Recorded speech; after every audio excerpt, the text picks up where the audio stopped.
সংবাদ সবাইকে স্বাগত জানাচ্ছি। আমি ফিরোজ তোহা। শুরুতেই সংবাদ শিরোনাম। বাংলাদেশের সর্বশেষ গুরুত্বপূর্ণ আপডেট সংবাদে আপনাকে স্বাগত। শুরুতে সংবাদ শিরোনাম, পরে বিস্তারিত। শুরুতেই জানাবো, গণমাধ্যম এবং সামাজিক যোগাযোগ মাধ্যমে শেখ হাসিনার বিদ্বেষমূলক বক্তব্য প্রচারে নিষেধাজ্ঞা। বাংলাদেশের গণমাধ্যম ও সামাজিক যোগাযোগ মাধ্যম ফেসবুক, ইউটিউব সহ অন্যান্য সোশ্যাল মিডিয়ার মাধ্যমে শেখ হাসিনার বিদ্বেষমূলক বক্তব্য প্রচারে নিষেধাজ্ঞা দিয়েছে আন্তর্জাতিক অপরাধ ট্রাইব্যুনাল। আজ বৃহস্পতিবার 5 ডিসেম্বর বিচারপতি গোলাম মর্তুজার নেতৃত্বাধীন 2 সদস্যের ট্রাইব্যুনাল প্রসিকিউশন টিমের আবেদনের পরিপ্রেক্ষিতে আদেশ দেন। সেই সঙ্গে শেখ হাসিনার আগে যত বিদ্বেষমূলক বক্তব্য ইউটিউব, ফেসবুকে ছড়িয়ে পড়েছে এবং বিভিন্ন চ্যানেলে রয়েছে সেগুলো ডিলিট করতে বাংলাদেশ টেলিযোগাযোগ নিয়ন্ত্রণ কমিশন বিটিআরসি, তথ্য মন্ত্রণালয় এবং আইসিটি মন্ত্রণালয়কে নির্দেশ দিয়েছে আদালত। এটি অবিলম্বে কার্যকর করা হবে। এরপর জানাবো, বাংলাদেশে নয় ভারতেই শান্তিরক্ষী বাহিনী পাঠানো উচিত বললেন স্বরাষ্ট্র উপদেষ্টা। স্বরাষ্ট্র উপদেষ্টা লেফটেন্যান্ট জেনারেল অবসরপ্রাপ্ত জাহাঙ্গীর আলম চৌধুরী বলেছেন, বাংলাদেশে নয় বরং ভারতেই শান্তিরক্ষী বাহিনী পাঠানো উচিত। দেশে জাতীয় ঐক্যের যে ডাক দেওয়া হয়েছে তাতে ষড়যন্ত্র মোকাবেলা এবং দেশের আইন শৃঙ্খলা রক্ষায় ইতিবাচক সাড়া ফেলবে। এদিকে প্রধান উপদেষ্টার সিনিয়র সহকারী প্রেস সচিব ফয়েজ আহমেদ। প্রধান উপদেষ্টার সিনিয়র সহকারী প্রেস সচিব হিসেবে নিয়োগ দেওয়া হয়েছে ফয়েজ আহমেদকে। তিনি 5ম গ্রেডের সর্বোচ্চ ধাপের বেতন ভাতা সহ বিভিন্ন সুবিধা প্রাপ্ত হবেন। আর জনপ্রশাসন মন্ত্রণালয়ের চুক্তি ও বৈদেশিক নিয়োগ শাখার উপসচিব আবুল হায়াত মোহাম্মদ রফিক স্বাক্ষরিত এক প্রজ্ঞাপনে বিষয়টি জানানো হয়। এতে 5ম গ্রেডভুক্ত 43,000 টাকা থেকে 69,850 টাকা পর্যন্ত তিনি বেতন স্কেল পাবেন। আর ফয়েজ আহমেদ বর্তমানে ইংরেজি দৈনিক নিউ এজের বিশেষ প্রতিনিধি হিসেবে কর্মরত রয়েছেন। তিনি ফয়েজ নামেও পরিচিত। জানাবো, খালেদা জিয়ার বাসায় চীনা রাষ্ট্রদূত দিলেন বিশেষ উপহার। বিএনপি চেয়ারপারসন ও সাবেক প্রধানমন্ত্রী বেগম খালেদা জিয়ার বাসায় গিয়ে সাক্ষাৎ করেছেন চীনের রাষ্ট্রদূত ইয়াওয়েন। রাজধানী ঢাকার গুলশানে বিএনপির চেয়ারপারসন বেগম খালেদা জিয়ার বাসা ফিরোজায় রাষ্ট্রদূতের পতাকাবাহী গাড়ি প্রবেশ করে প্রায় 100 ঘণ্টা ব্যাপী এই সাক্ষাৎ অনুষ্ঠিত হয়। এদিকে হত্যা মামলার আসামি কাউন্সিলর ফোরকান গ্রেপ্তার। একাধিক হত্যা মামলায় এজাহারভুক্ত আসামি ঢাকা উত্তর সিটি 28 নম্বর ওয়ার্ডের সাবেক কাউন্সিলর আওয়ামী লীগ নেতা ফোরকান হোসেন 50কে গ্রেপ্তার করেছে র্যাপিড অ্যাকশন ব্যাটালিয়ন র্যাব। রাজধানীর বসুন্ধরা আবাসিক এলাকা থেকে তাকে আজ গ্রেপ্তার করা হয়েছে। এবং সর্বশেষ জানাবো, অনাস্থা ভোটে ফ্রান্সের সরকার পতন। দায়িত্ব গ্রহণের 3 মাসের মধ্যে ফ্রান্সের নতুন প্রধানমন্ত্রী হিসেবে মিশেল বার্নিয়ারের পতন হয়েছে। দেশটির আইন প্রণেতাদের অনাস্থা ভোটের মুখে তাকে দায়িত্ব থেকে সরে যেতে হচ্ছে। আজ ব্রিটিশ সংবাদ মাধ্যম বিবিসির এক প্রতিবেদনে বিষয়টি নিশ্চিত করা হয়েছে। প্রতিবেদনে বলা হয়েছে, আইন প্রণেতারা তার বিরুদ্ধে অনাস্থা ভোট দিয়েছে মাত্র 3 মাস আগে তিনি প্রধানমন্ত্রী হিসেবে নিয়োগ পেয়েছিলেন। প্রিয় দর্শক, এতক্ষণ শুনছিলেন সংবাদ শিরোনাম, এবারে বিস্তারিত। তবে তার আগে বন্ধুরা, অনুরোধ থাকবে সংবাদটিতে একটি লাইক দিন। এই চ্যানেলে আপনি নতুন হয়ে থাকলে আমাদের সংবাদটি দেখতে দেখতে চ্যানেলটি সাবস্ক্রাইব করে রাখুন। কমেন্ট করে বন্ধুরা আপনার মূল্যবান মতামত জানিয়ে দিন আপনি বিশ্বের কোন দেশ থেকে বা বাংলাদেশের কোন স্থান থেকে আমাদের সংবাদটি দেখছেন এবং শুনছেন। এবারে বিস্তারিত।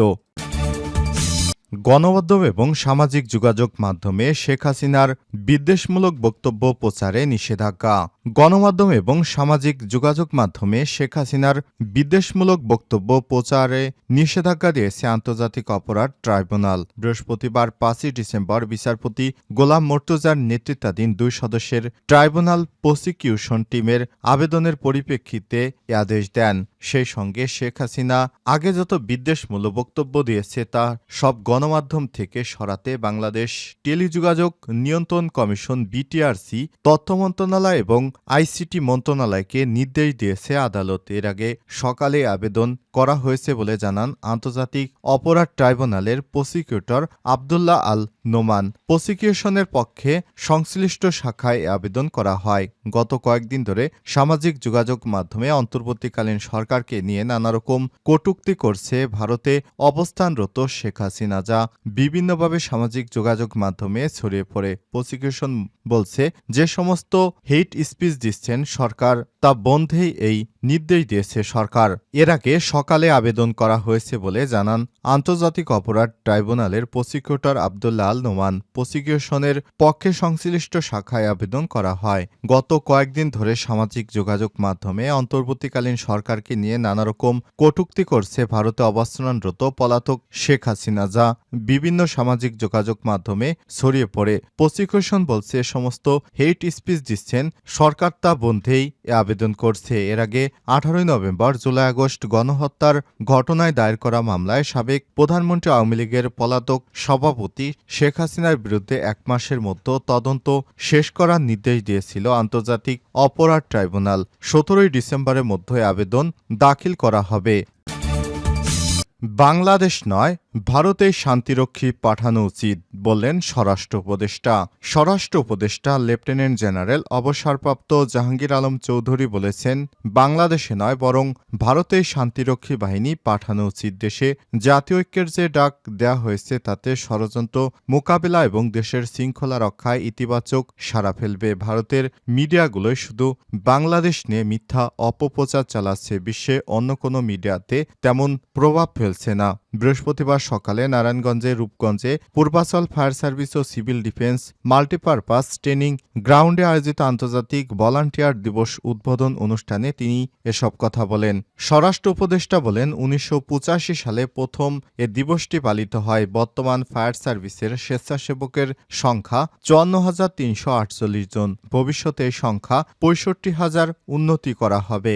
সব দুর্যোগ মোকাবেলায় ফায়ার সার্ভিসের স্বেচ্ছাসেবকেরা সর্বদা তৎপর থাকেন। এ সময় তিনি বলেন, ফায়ার সার্ভিসে সব সময় বন্ধুর মতো মানুষের সেবা করে আসছে। বন্যা ভূমিকম্প সামাল দেওয়া সরকার একা সম্ভব নয়। ফায়ার সার্ভিসের স্বেচ্ছাসেবক গুরুত্বপূর্ণ ভূমিকা পালন করে। সর্বোপরি দেশ এবং জাতির স্বার্থে আমাদের সব সময় প্রস্তুত থাকতে হবে।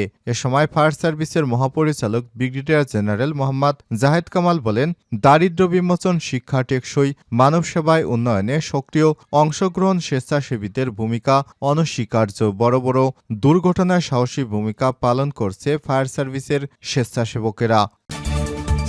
প্রধান উপদেষ্টার সিনিয়র সহকারী প্রেস সচিব ফয়েজ আহমেদ। প্রধান উপদেষ্টার সিনিয়র সহকারী প্রেস সচিব হিসেবে নিয়োগ পেয়েছেন ফয়েজ আহমেদ। তিনি 5ম গ্রেডের সর্বোচ্চ ধাপে বেতন ভাতাসহ সমস্ত সুবিধা প্রাপ্ত হবেন।